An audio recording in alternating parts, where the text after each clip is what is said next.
This video is a philosophical examination of the boundaries between the known and the unknown. It is an exercise in epistemology, or the nature of truth. What conditions must hold if we are to say that we know something? Must that thing be observable and definable? Must it agree with preconceived categories that we already have? What if the thing under consideration is not observable? What if it is beyond definition? What if its very nature defies categories? This is how one feels when they take psychedelics. The very thing that defines reality is suspended. Such seeing beyond is also the nature of fantasy writing. We allow limits to blend and move until we find ourselves in an entirely new reality, filled with new categories of human, like wizards and warlocks.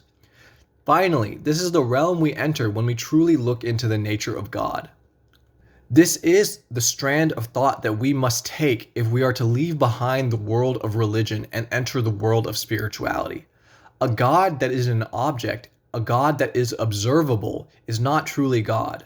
A God that is within limits is not a true God.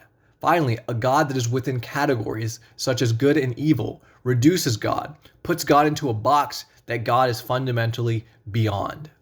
And yet this leaves us with a God that is cold and distant, one that we cannot understand or grasp.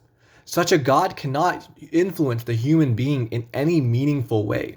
As Carl Jung writes, if I accept the fact that God is absolute and beyond all human experiences, he leaves me cold. I do not affect him, nor does he affect me.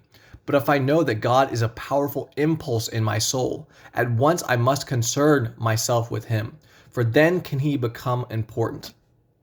So this is the question that we must consider.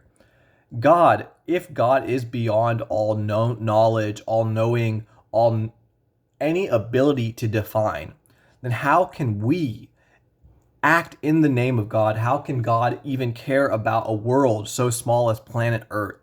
And that's the fundamental question that we have to answer, is how does God interact with material reality? How does God influence this world? And my answer is that is the nature of pantheism, which is that God is this world.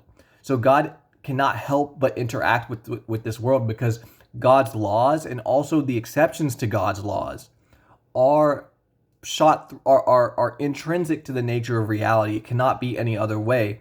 Because God manifests himself as reality, this reality naturally has qualities in line with the nature of God, which are both good and evil. You have two sides of reality. So I think this was a good talk. I hope you guys have a great day, have a blessed life, and have a good one. Namaste.